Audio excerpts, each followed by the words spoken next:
At least you didn't have any today. No, and the roads are fine, it's just like when you got there, it's like the parking lots, they're working on clearing out parking lots. and Yeah. stuff. Yeah. But the roads are all fine. I guess there were quite a few wrecks up in the Chicago area today because of the snow, just enough to ice things. Last night it was starting to just chunky ice, it got cold quickly, or freezing fog or something like that, so I could believe Chicago was bad too. Yeah, there's some Park District truck, I guess, was trying to put salt on the running trail or whatever that goes up against the lake, but it slopes down to the lake, so the water drains back into the lake when it splashes up, and the truck slid off into the lake. Oh The guys got out, but then took half the day to get the truck out.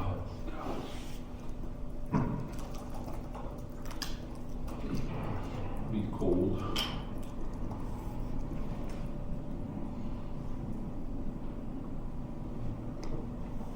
Merle, you want to run this? All right. Yeah. Sounds good. I'm fine with that.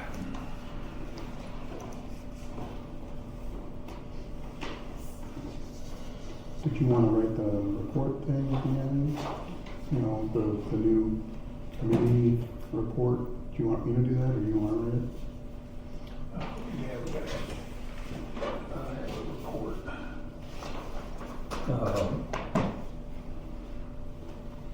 Yeah, you can write that up and then send it to Sounds me. good. Yeah, Yeah. no problem.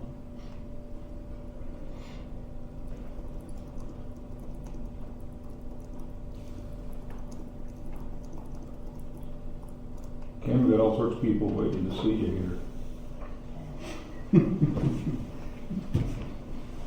You're the star. Oh boy.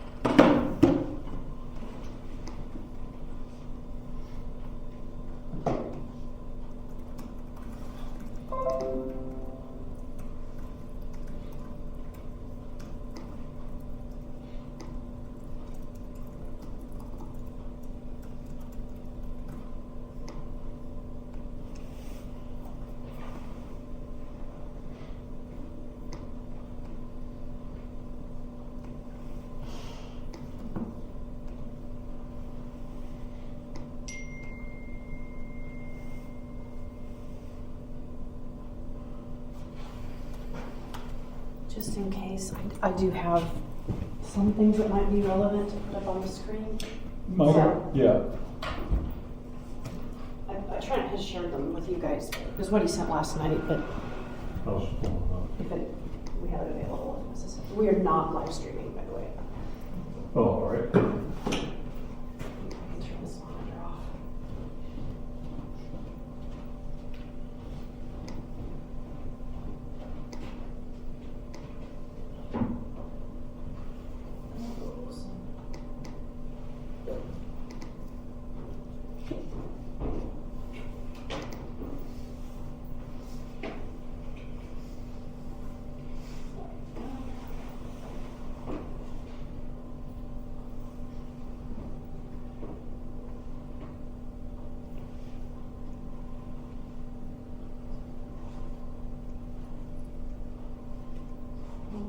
Find it. I don't have to worry about it. Kevin, you got anything else, Steve? Okay. All right. It's 7:07. Usually start at 7 o'clock. 5:02. We'll start the meeting, call it to order. Can we have a roll call, please? Giles. I'm here. Keith. Yes. So, we have two of us on the committee, and we're here. We also have Dr. Hall and Tom Quigley and Kevin Hunt. We need to do a pledge of allegiance. I pledge allegiance to the flag of the United States of America and to the republic for which it stands, one nation, under God, indivisible, with liberty and justice for all. Thank you. We do have one agenda to approve from the last time we met as a committee, which was August 15, 2019 of this year. We'll have no more than a motion and a second, I guess we'll. Make a motion to approve the minutes? I'll second your. All right, all in favor for approving the agenda, say aye. Minutes, sorry. Oh, wait, I'm I sorry, did it I'm out of sorry. order. I'm I'm sorry. sorry, that was my fault. You're on agenda. I make a motion to approve the agenda. And on the agenda, it has the approval of the minutes. That's correct. So the agenda is approved, and now we can go to minutes. I make a motion to approve the minutes. We have another motion, and I'll second that as well. All in favor, say aye. Aye. I was looking at the wrong thing in the wrong order. So, we also have no one here for public comment.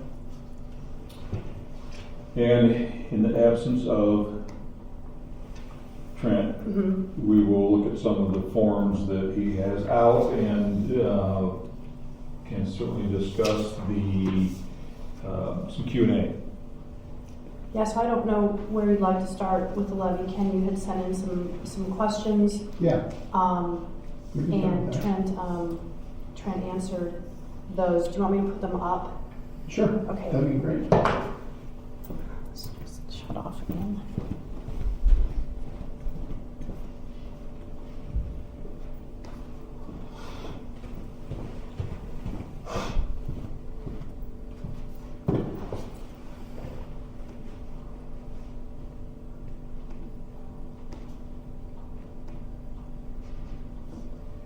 Okay.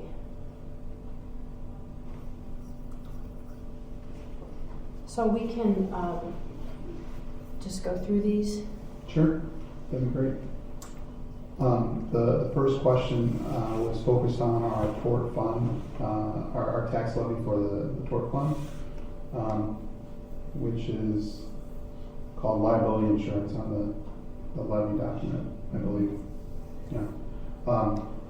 So I just had asked, it's the rate is going up by 9%, and I want to understand what the cause of that was. It looks like they sent us an Excel.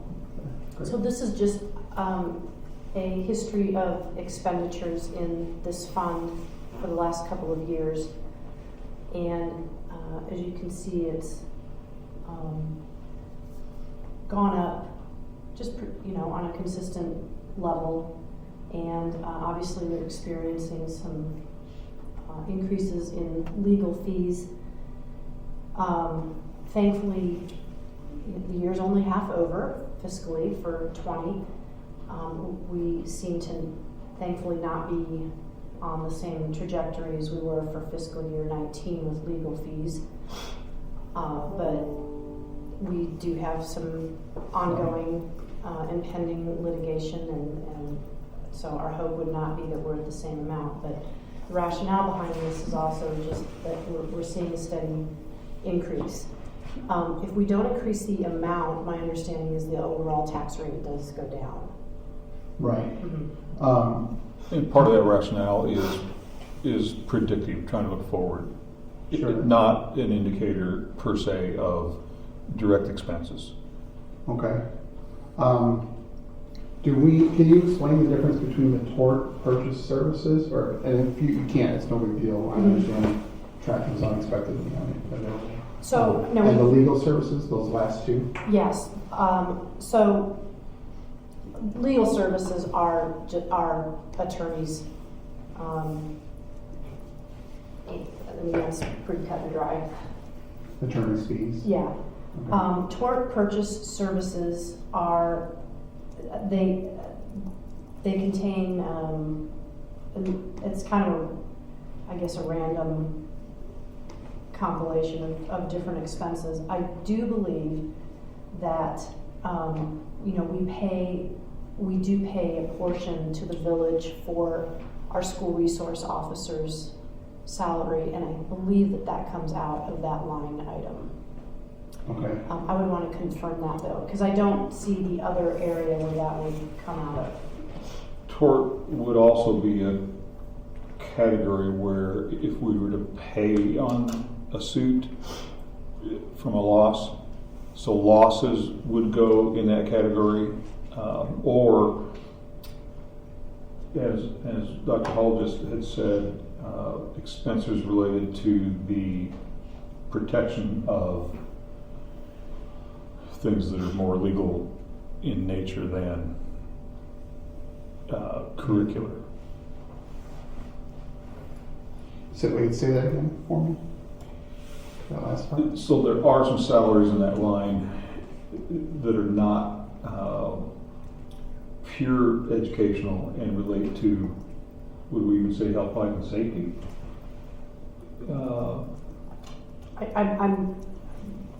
I don't want to say anything Yeah, that's we have inaccurate, to so I look don't at want that for to sure, but commit to that, but it's, Okay. I mean, Trent described it as that there's a number of different things that fall into that category. I mean, purchase services generally refers to you're paying someone for their services.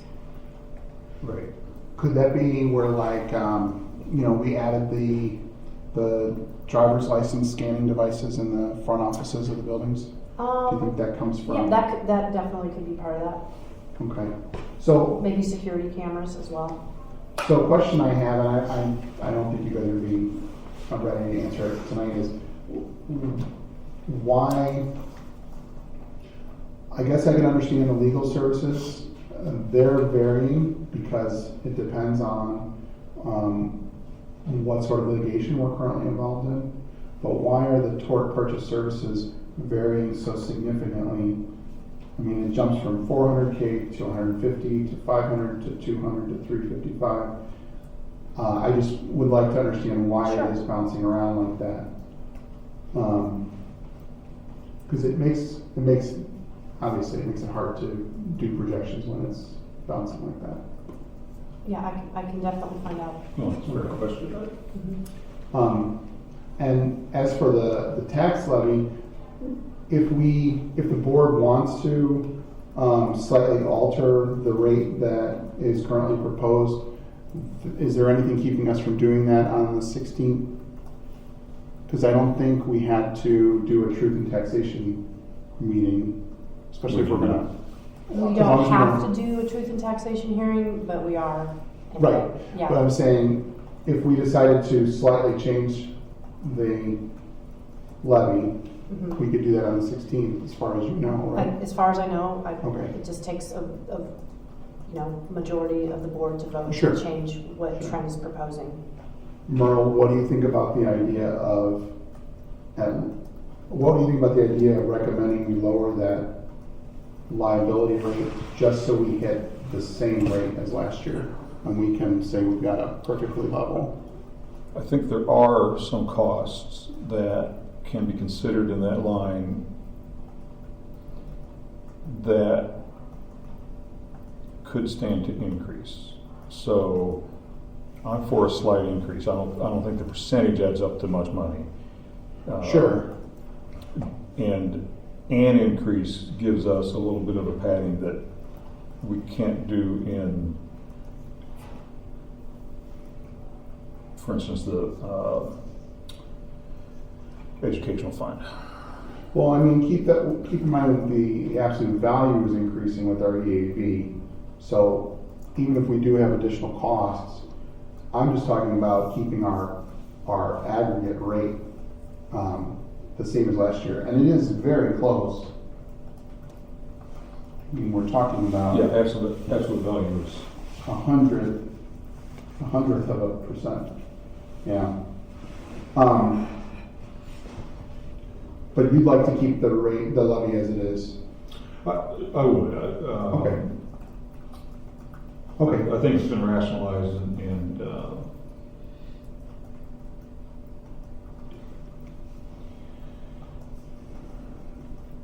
I had some discussion with Trent about some of the variation that was in there, and I can't remember it all, but there's some rationale to just say, hey, let's just tick this up here, we're in the line where we can.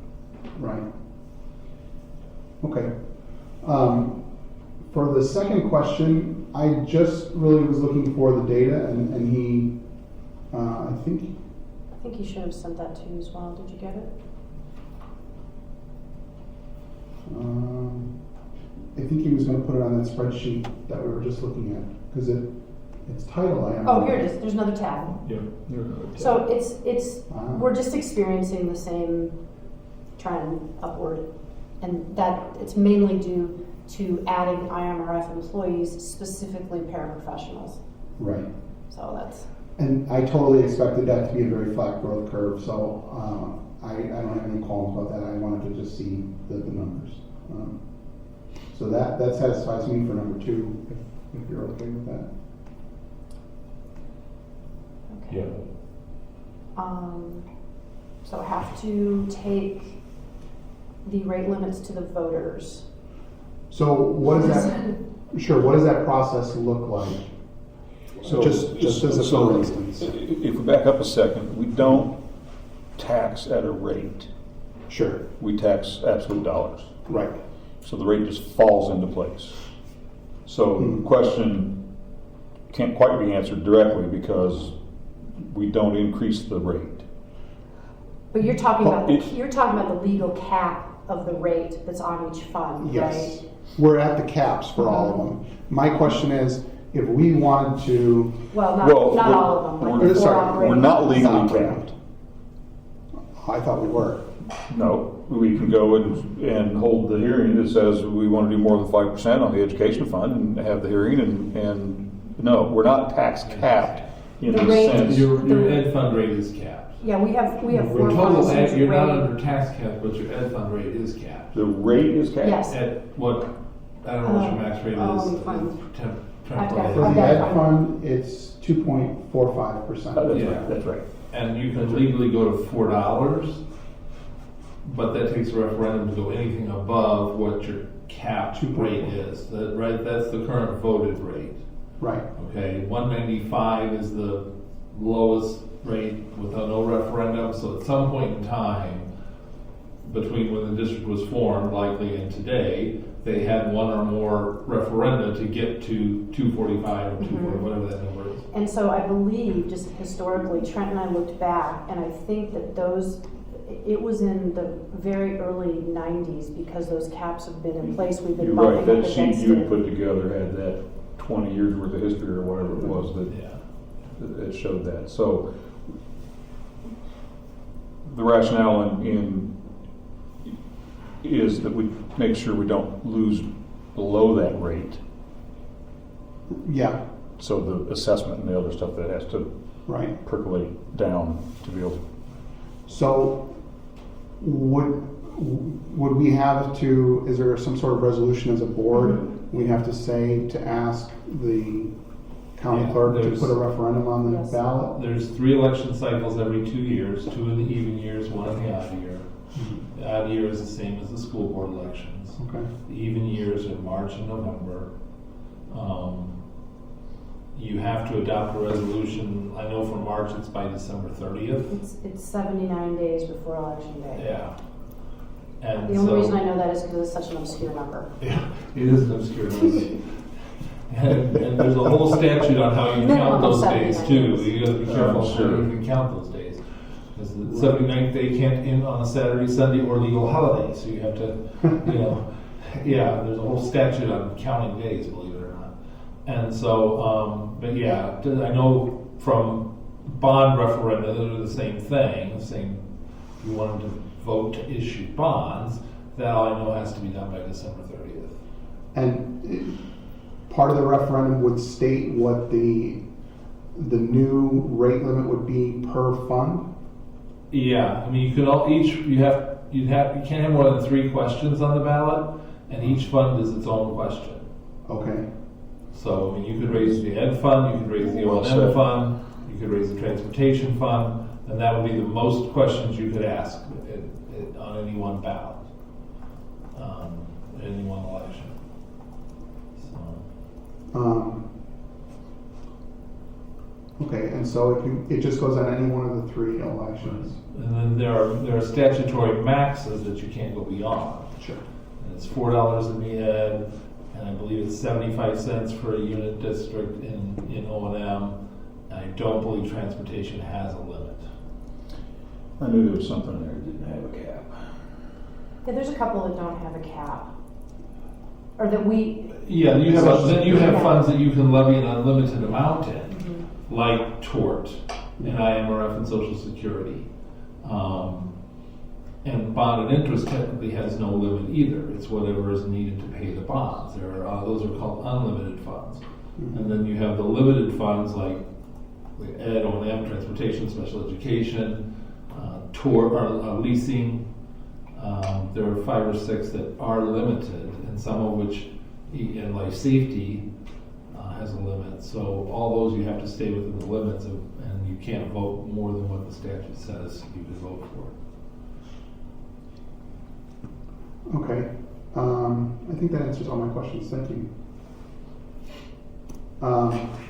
So, the abatement came up at the meeting in November.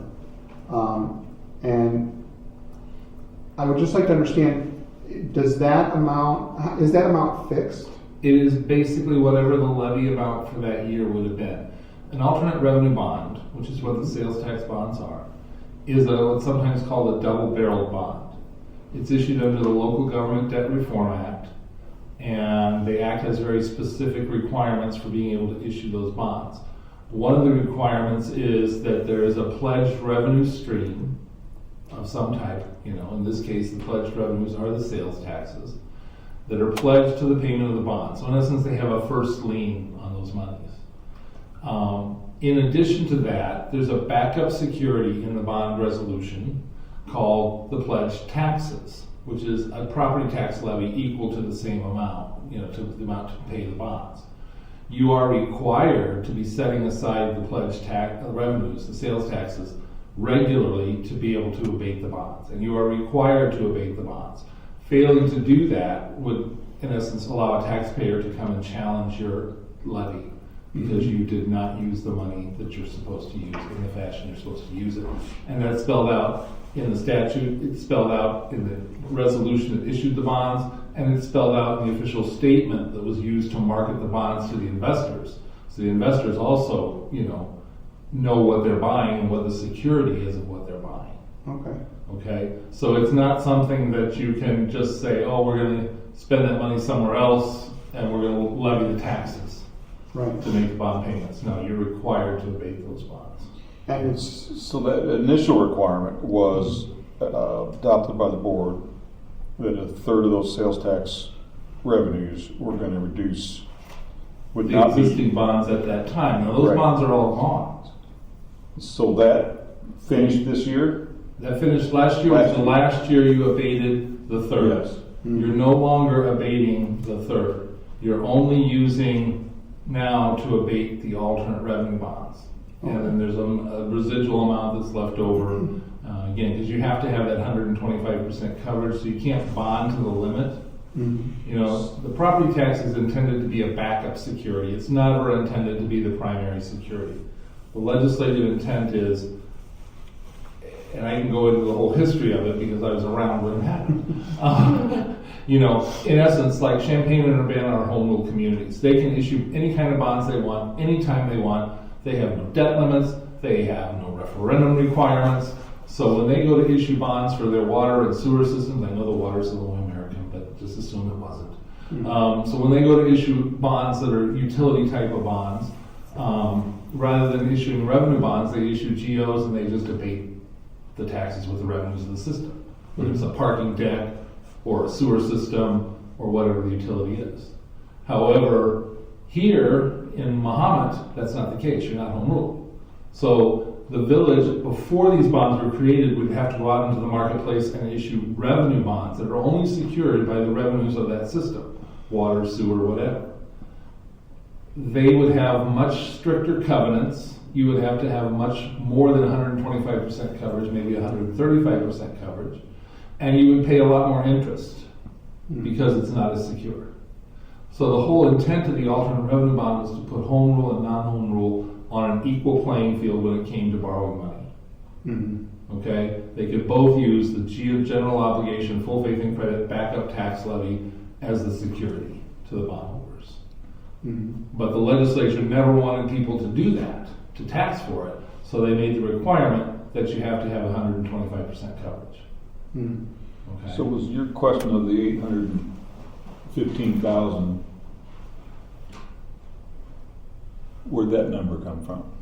That's on the tax levy, and I think that's the amounts for the three That's for bonds. the existing alternate revenue bonds. That was the levy for this year that would have been in place had you not properly abated for 19 to be collected in 20. Yeah. The sum of the, I think there's 2 or 3 alternates. So that's just simply the financial ability to pay the sales tax bond. Right, right. That's just simply the sales tax Yeah. bonds. So because it's an alternative revenue bond, Mm-hmm. that requires the abatement. Yes. Yes. We can't keep taxing in the GO side if we're also taxing on the alternate revenue bond side. So we can't double dip in a sense. Right. So we've got to abate to show that we've got this other avenue of taxation. You've made the pledge to use the sales tax monies to pay those bonds. That's part of your covenants and your bond documents. That's part of the statutory requirements. And that's again what was presented to the rating agencies. That's what's presented to the bond purchasers. You know, everybody knows that's what has to happen. And all of our documents spell that out. And you said, you answered, I think, one of my questions, my follow-up questions. The benefit of the alternative revenue bonds, one of the key benefits is a lower interest rate. Correct, correct. Because it is more secure. You have issued debt certificates too that you're paying for with the sales tax that don't have that backup security, and at the time they were issued would have had a lower credit rating than your GO bonds and commanded a slightly higher interest rate. At the time they were issued, the standard practice with the rating agencies was to notch those one level below. So let's just say your regular bonds were an A+, your debt certificates would be a single A. That might result in 10 to plus minus basis points depending on how long you go out, 0.1% plus or more Right. interest. Today the rating agencies rate them the same, but the buyers don't treat them the same.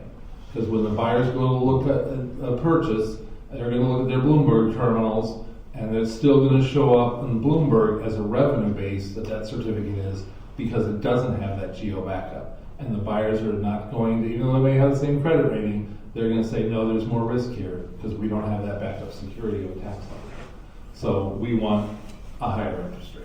So yeah, the big advantages, there are 2 big advantages. One, alternate revenue bonds do not count against your statutory debt limit, so long as you pay for them out of the pledged revenues, the sales taxes. Because essentially they're a direct pay, And second, direct source. they have a lower interest rate in the marketplace when you go to sell them than with something like a debt certificate.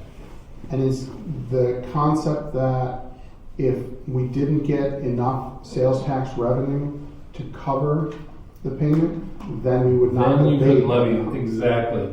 Because, and so the concept is, let's say that 5 years from now, the legislature pulls the rug out from everybody and says, no, we're gonna, change the law. There's no longer gonna be a county school facility sales tax. Mhm. We're gonna pull it away. And, the Right, legislature we got can do no whatever they revenue, but want. we still got outstanding bonds. It's not likely that voters can go back and take away the sales tax. I Right. don't think that's ever happened. Right. It is an option. Yeah, they can vote for it, but it cannot take effect so long as the district has bonds outstanding Oh, right, okay. secured by it. Oh.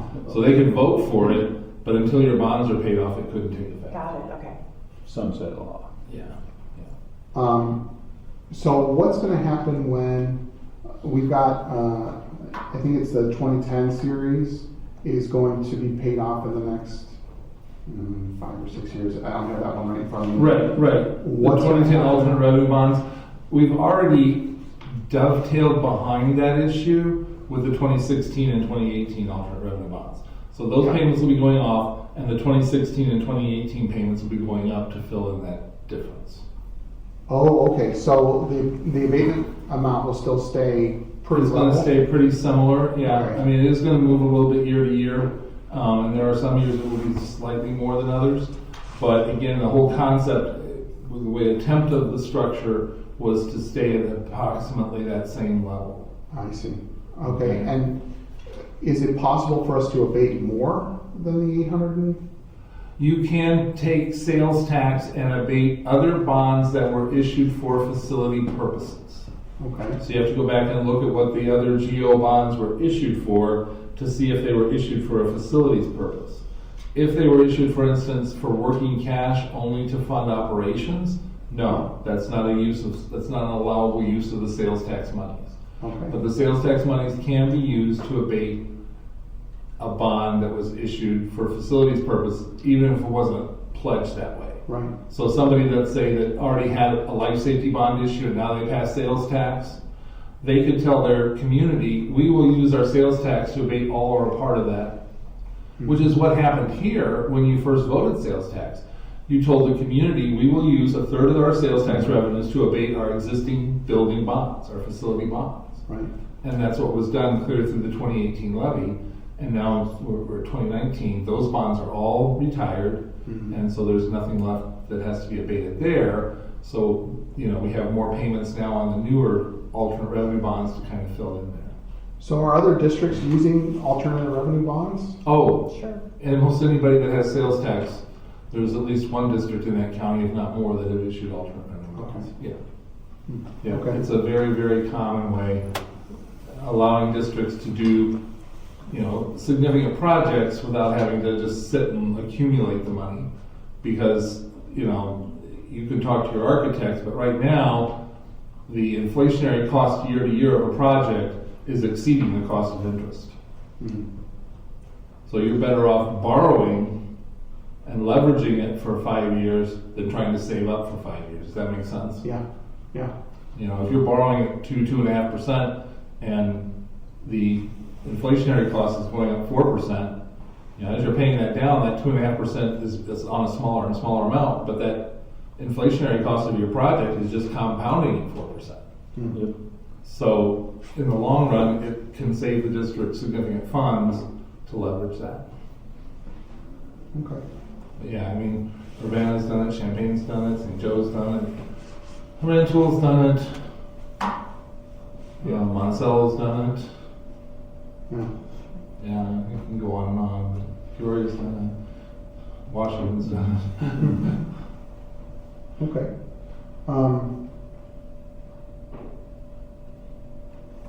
So 5 we just answered actually, and 6 that was a simple. Yeah, that was just a simple. I was just looking for a number there. So that's all my questions for the tax levy. No, those are all good questions.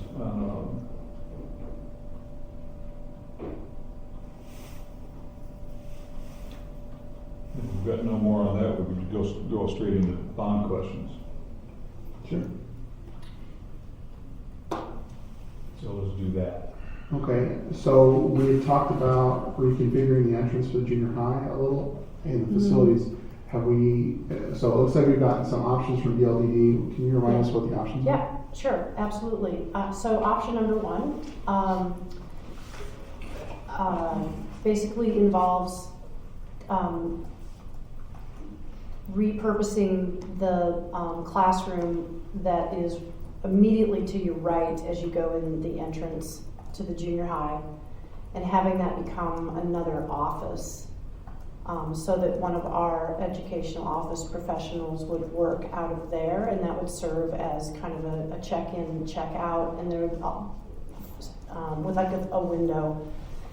And then there would be some mechanism to funnel visitors, either they would need to be forced to check in and check out of that area. I'm not sure that I can describe exactly what that looks like. So it's obviously compared to option 2, this is cost quite a bit less. there's some downsides to it. Number one, that room is used all day for instruction. It's not a very large room, but it's used. I mean, we're kind of down to, every space is used throughout the day. So we would be displacing somebody who's teaching there right now. I don't think that Mr. Mills, that's not, that in and of itself is it's a challenge. The second thing is, and I think that Mr. Mills is not really in favor of having one of his office staff out there. They provide coverage to each other, and it makes communication a little bit disjointed.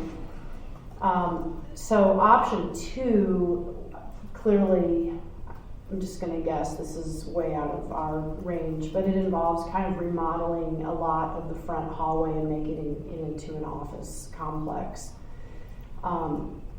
So, I would be shocked if the board wants to consider that, given some of the things we're talking about for the future of the junior high, but also just given the list of other work that is kind of on the docket at the high school.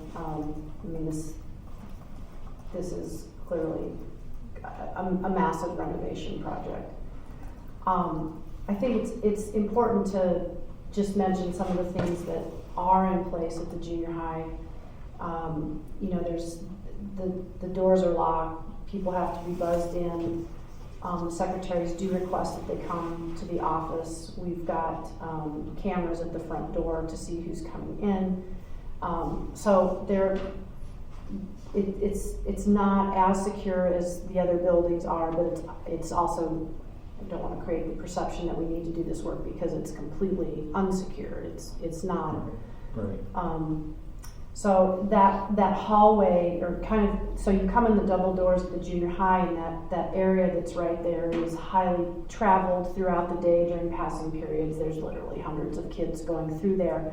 So it's a challenge to kind of put anything in there that would kind of redirect traffic, and you don't want to narrow it down and funnel people and our students through a narrower area when it's already crowded.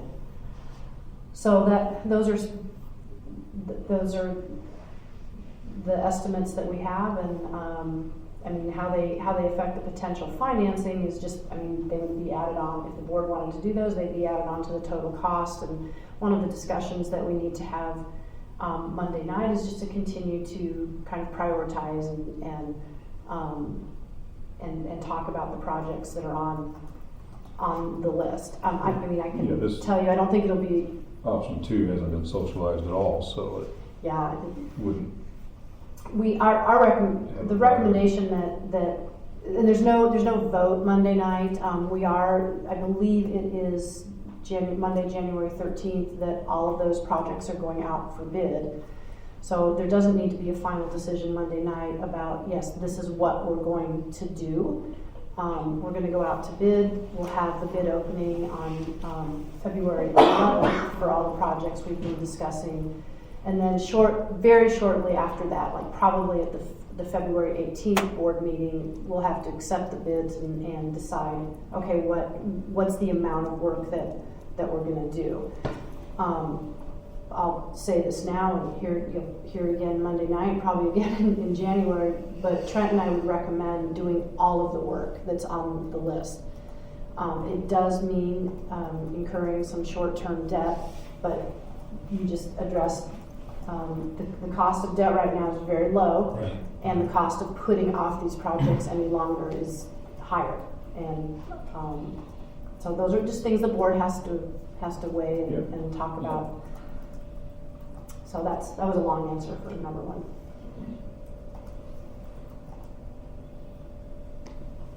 Makes sense? So the second option, yes, we did, and I just got something from Damien this afternoon. Okay. So it's not if we just want to add like private, individual changing areas, kind of privacy stalls in the locker rooms, that can be done. We're sacrificing some space for it. And I didn't look at his, I literally saw it in my inbox this afternoon. So we can talk, I can get some information out for Monday night. Sure.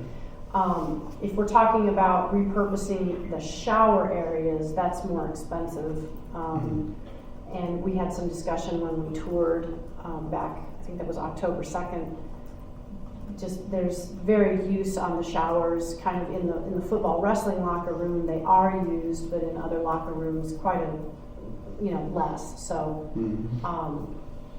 we'll have that ready to have some numbers ready to go on Monday night. But we did get some idea on that. Okay.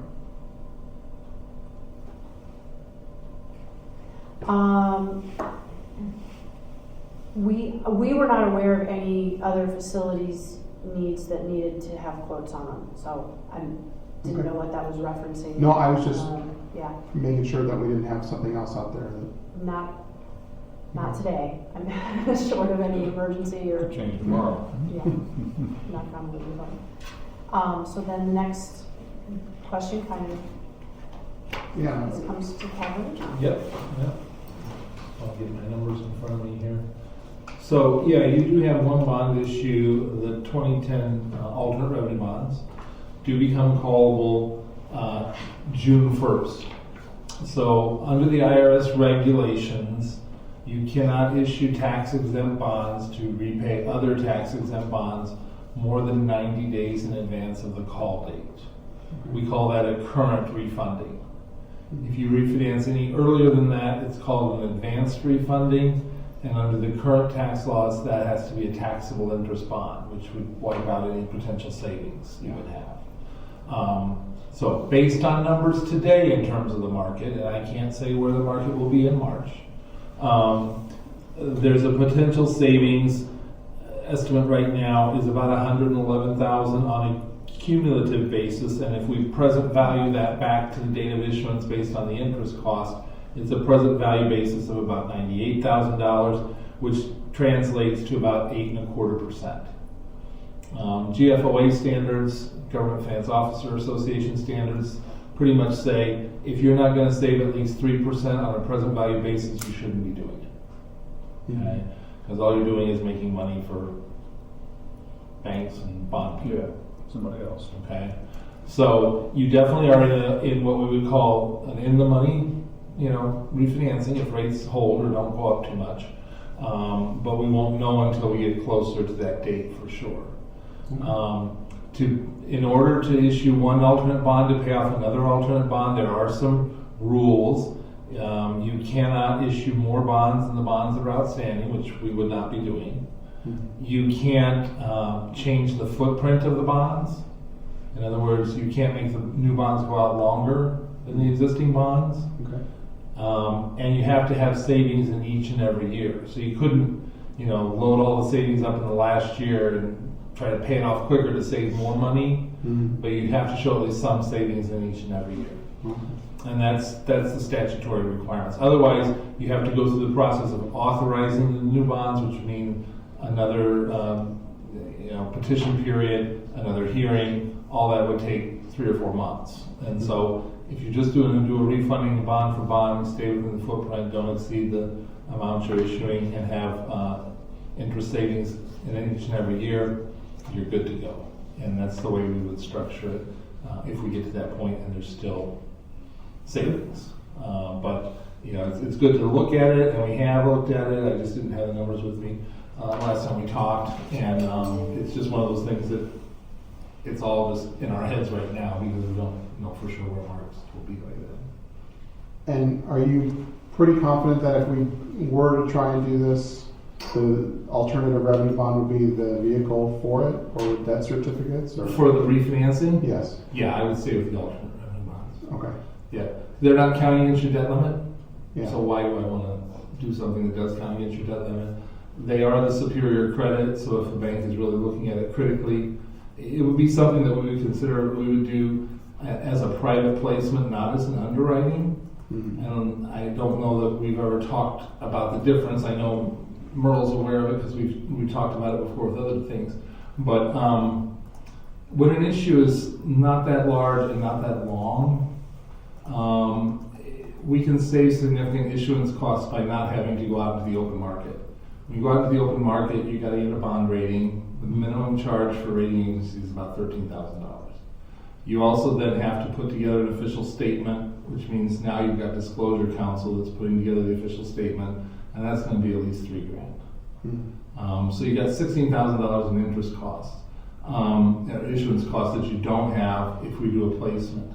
In a placement, what we do is we basically put together an offering sheet or a term sheet, might be 3 to 5 pages long, detailing the issue and sending it out to what are called big boy investors under the SEC rules.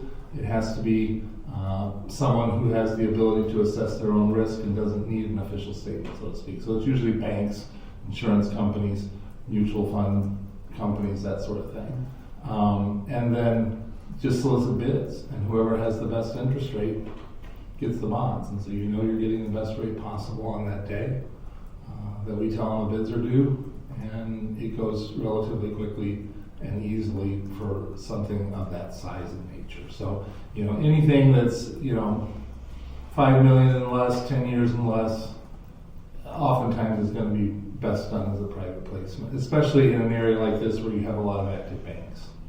Are the debt certificates we're considering for the facilities, is that going to Would be be part the of same process, yeah. Okay. And why would we do debt certificates for those and alternative revenue for a refinance like this? Well, we've already been through the authorization process for alternate revenues. We've been through the petition period. We've held the hearing. We don't have to do that again. Okay. Okay? If we switch and instead of doing debt certificates, do alternate revenue bonds, we have to go through all those processes for the new projects. Okay. Most banks are not going to ding you for one credit over the other by and large, especially the local ones. Whereas if we're out in the open marketplace, yeah, the big investors would. Mhm. So just because of the size, just because of the fact that we're talking like 5 years, I'm just not so sure that it would save us anything. The one thing that would give us maybe is it would be off book in terms of debt limit. But I don't think we were looking at anything with debt limit that's going to be a problem in the next 5 years. And you know, even if we do, it's maybe 3 or 4 years out. Most of it will be paid off by then, so it's not going to impact future borrowing, if you would.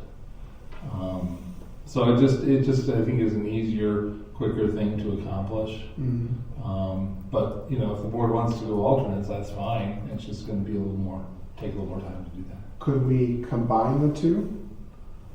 And do No, because they are different credits. They are different credits. What does that mean, different credits? The alternate bonds have, you know, their own tax levy, so it's a general obligation, whereas the debt certificates are more of a revenue-based thing, so you really can't do them in one financing together. You could do them at the same time, but they really would be two distinct financings. Essentially two different classes of debt. Right. So, I mean, you still have two different bond resolutions, two different legal opinions. You know, we do two term sheets. I mean, I guess you could try to put it on one term sheet, but I think that's just going to confuse the purchasers, and I think I would just do two different term sheets. Okay. I don't think it's that significant of a difference. Okay. All right, so I think you've answered number 5,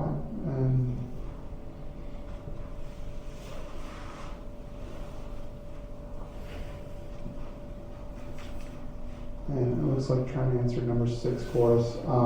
And then, can you tell us if we wanted to do even more facilities work now, what is the maximum we could borrow at this point? And what sort of vehicles would we use for that? Well, I mean, I don't have that information at the top of my head. That's okay. But I mean, theoretically, you have quite a bit of geo debt available. I mean, I can tell you that I do have that in terms of your debt limit, overall debt limit. I think in general it's fair to respond to that by saying that the sales tax revenue has given us a chance to have recurring revenue. Mhm.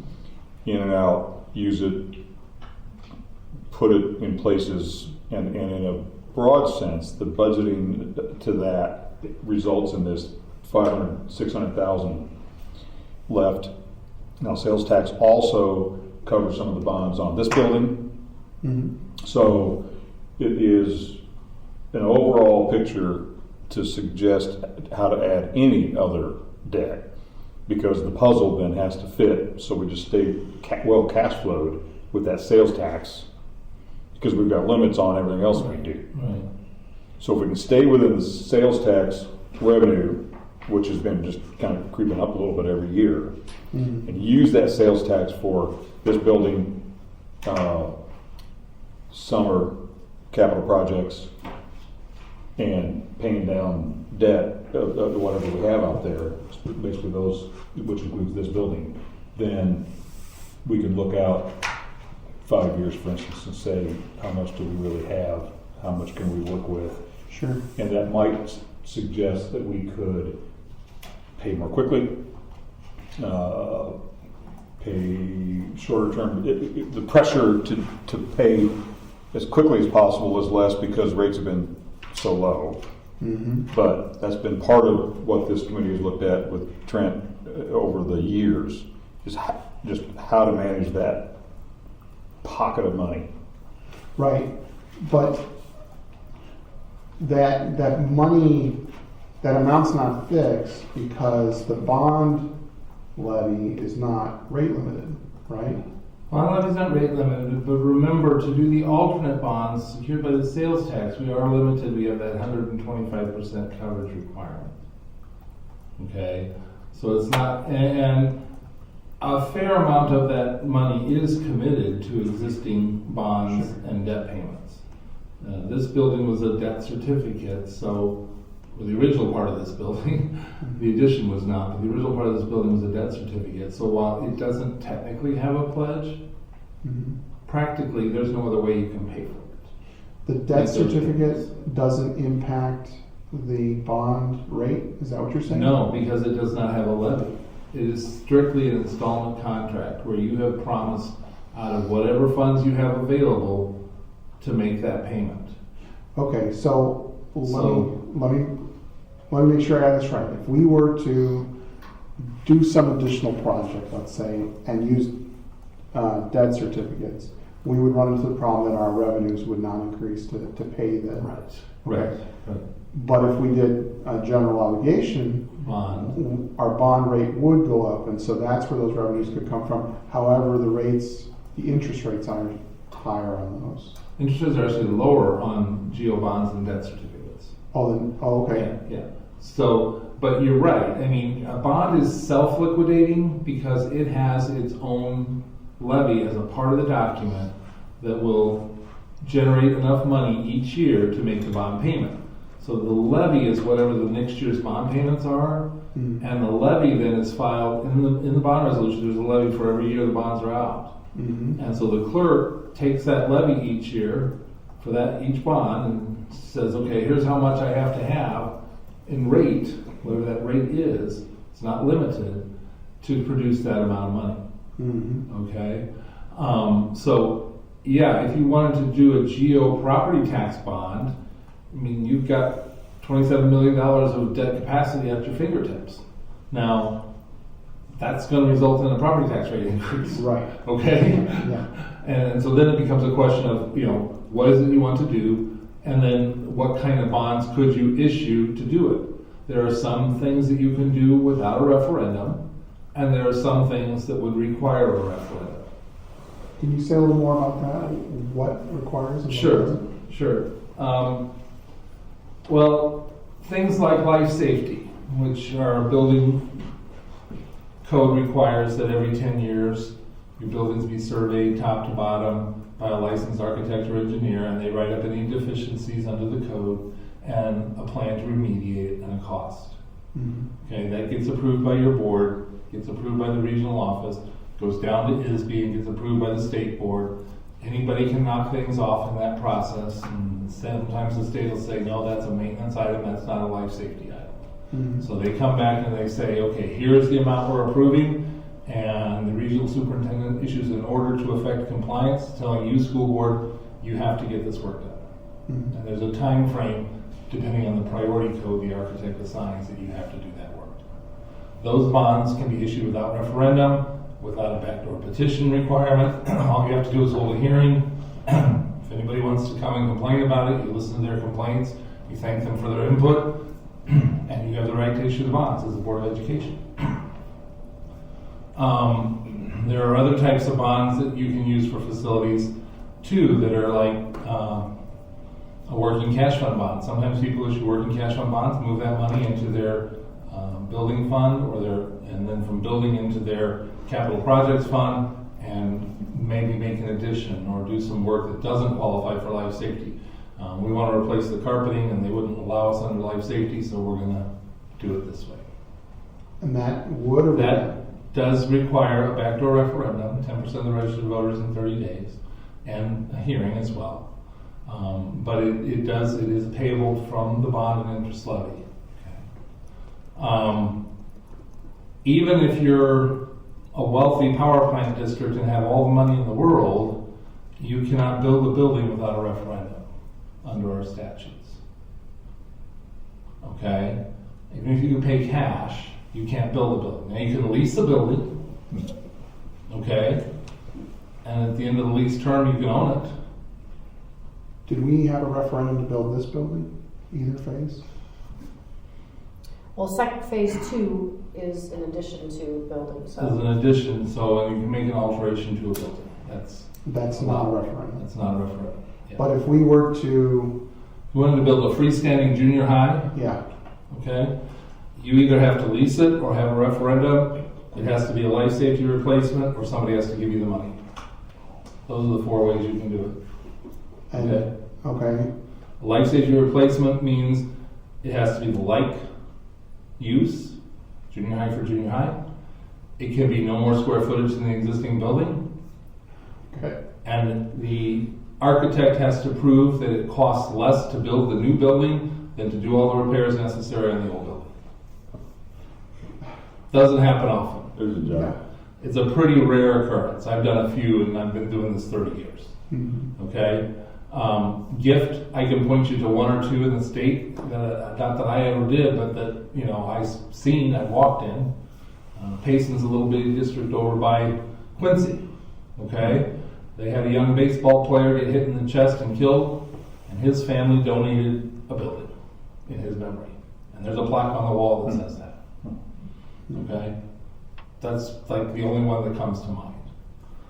Leasing, that's something you can do, and I've done a number of those. Clinton Junior High was built with a lease. Okay? The lease required a $6 million upfront payment, because they had that much money in cash. And then they leased it over the next 10 years, and they are a power plant district. They had money. Mhm. So they just paid for the lease out of their operating fund, and then at the end of the lease term, building's theirs. Okay, so you can lease a building. And there are ways you can do a lease that then also moves into a bond at a future date. So you can start with a lease and then turn it into a bond. But it has to be a lease, and it has to stay a lease until the building's completed, and then you can, own it after that.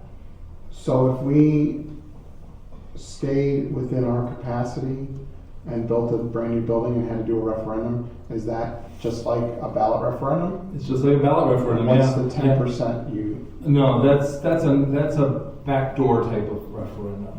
But if you want to build a new building and it's going to cost $30 million, you put a question on the ballot that says we want to build a new building. It's going to include site work, and if you have to buy land, you have to say you're going to buy land in the question, and you're going to say build and equip a new building, and improve the site thereof, and if you're going to demolish the old building as a part of the question, you're going to say and demolish this building, and issue bonds to the amount of, meaning up to this dollar. So how did we do phase one? Do we know? Phase one was done as a debt certificate, Okay, which it was done with a different bond attorney than you've ever worked with before. okay, So, but they were of the opinion that you could do that. okay.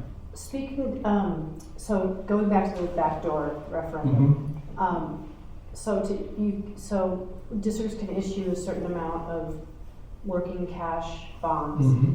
And so I'm saying this to get things straight in my own mind here. Sure, sure. So, if you're in a tax cap county, then you cannot exceed your DSEB limit that was set when you went under tax caps. Correct. Okay. So the levy to pay those bonds back is limited. Mhm. You know, typically you're not capped, so there's no limit on your bond levy. You could pay off $30 million in 1 year, and it could be a $30 tax rate, and you could be hanging from a tree somewhere. But legally you could do that. In a tax cap district, you cannot.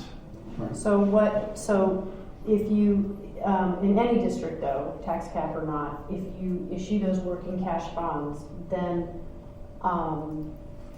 the 10% of the voters that he's referring to is if, within 30 days, if 10% of your registered voters file a petition, they can stop the issuance of those Right. working cash bonds. Right. And that doesn't happen too often. It doesn't happen often, but it has on happened occasion. when I worked in Morton. Yeah. So I'm it's a lot surprised at of it's a lot of work Yeah. to get that, and then there's a whole obviously verification process and.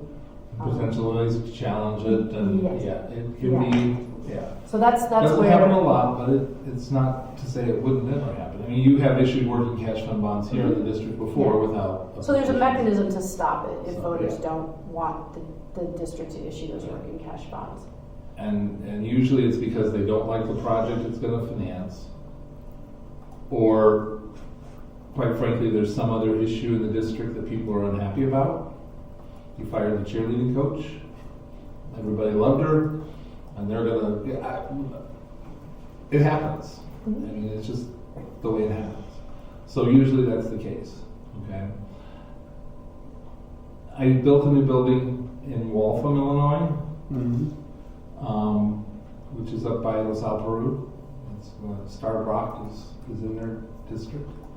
And we did that as a lease, and then paid the lease off with what's called a funding bond. So the lease was a fairly short-term obligation, and then did a funding bond issue to pay it off.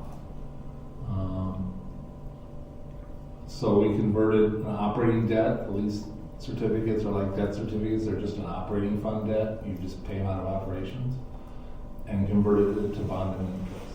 But the funding bonds are also subject to that same 10% of the registered voters within 30 days. Mhm. So to do that type of a mechanism, yeah, you could build a building without a referendum, but it's a two-step financing process, almost like doing a bridge loan and then your mortgage. But somebody could stop you in between times, and so now you've taken out the bridge loan and you've got some interest expense you've had to pay and some legal expenses you've had to pay, and then you end up having to collapse the deal and just get out of it because you got petitioned. Mhm.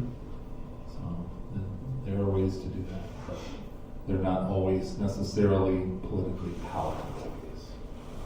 How are the terms on the bond, the time on the bonds? Legally, a general obligation property tax bond cannot exceed 20 years from the date it's issued to the date it's paid. And how short can they be? Be sure it's 1 year. And that will affect the bond rate. Yeah, because it affects the repayment amount. Yeah, Right. yeah, absolutely. Hmm. So yeah, yeah.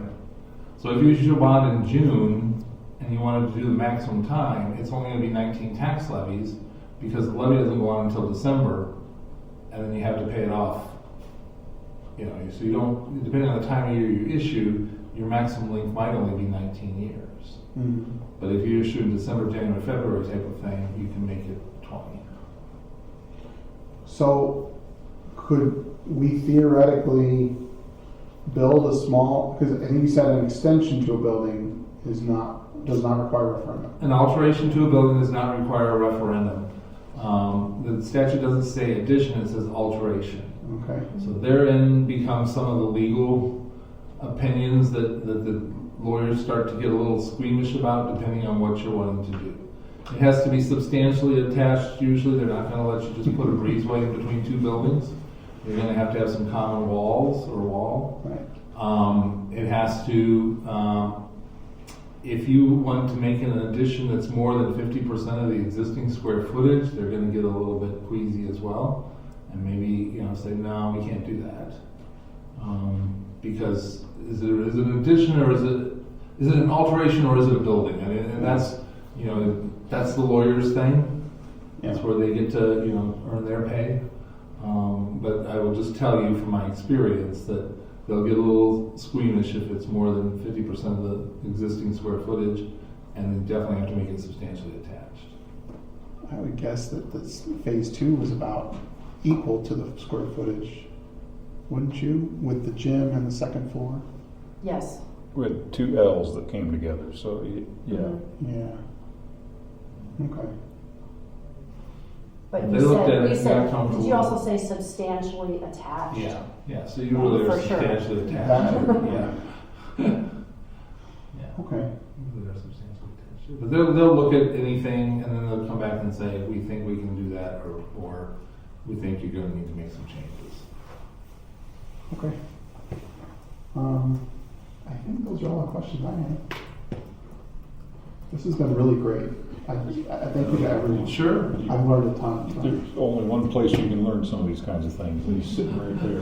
Yeah, I really appreciate you coming out. Yeah, no, my pleasure. And it's not something you get overnight. Like I said, I've been doing this 30 years, so I've seen all the changes. It's things that you could do 30 years ago that you can't do today, and so forth. Sales tax kind of really changed the landscape. It really changed the landscape substantially. It did. We would have had to have gotten very, very creative to try to finance boilers that went kaput in the night, and other just improvements. This whole building is a good representation of that. But Yeah, I mean, things that you would have had to basically lay on the taxpayers' burden, right, and this, rather than, I'm frustrated that we can't get it in McLean County, and, I kept telling my neighbors that's 3 cents every beer those kids drink that's going to our schools. Right. And they drink a lot of beer. we get And to we get 3 cents for every beer they drink. benefit from everything on North Prospect, everywhere the students, spend. Yeah, all the We shopping and benefit. And the fuel that's bought, gas is a big part of that equation. Yeah. You're sitting on 2 interstates in this county, Mm-hmm. that makes a big difference. Yep. University towns are just kind of in prime. Yeah. They are primed for That's this. right. Yeah. That's right. Which is amazing why it took, Coles County so long to pass it. At the end of the day, some people just hear that it's a tax. Yeah. Right. But yeah, it has allowed you to do so much, Ken, that Mhm. would have been a much bigger hit to your property taxpayers if you had done it as a. Well, we could look at $750,000 to $1 million a year, fixing stuff, adding a band room, all sorts of stuff, over the years. Yeah, and you're spending $1.7 million, $1.8 million right now on debt service. It's all coming from that sales tax. If you add that to your tax rate, look at what that would do. Right. So Monday night, the 16th, we'll have a special early meeting. We'll have, Or- we'll have a levy hearing at 6:30. Okay. We actually are not legally obligated to do that, but are It's going to something do we've it done. anyway. We actually did Yeah. have to do it last year because of how much our EAV went up. So in talking about it, we thought we might as well just continue, and it's a question and It's kind of answer good practice. opportunity. To be in. And then we will ask the board to approve the levy during the regular meeting. And we'll also have just another facilities discussion. Again, it's not just to kind of narrow down or answer any questions, and certainly after both of you hearing the discussion tonight, that'll be helpful for the rest of the board. Yeah. You like a motion? All right. We have no other business in front of us, no other people to speak. Do you want to talk? Yeah, is there anything like Mrs. that? Myers? No, but that was great. I think that was, you should have been my school finance instructor. I actually do speak to a lot of grad classes. So we'll accept the motion for adjournment. Yes, I made that motion. So moved, and I'll second, and, if there are no objections, we are adjourned. Kevin, thank you. Thanks, My everybody. pleasure. Kevin, thank you so much. Yeah, thank you. I appreciate the opportunity working with you folks. It's, high science. Good to see you. Have a good evening. Not in the car, I don't have one on me, I'm sorry. I usually, yeah, or you can, Google, Stiefel Bloomington along or something. We have his contact Or, information yeah, too. Lindsay or Trent can get it. Yep. Thanks, sir. Have a good night.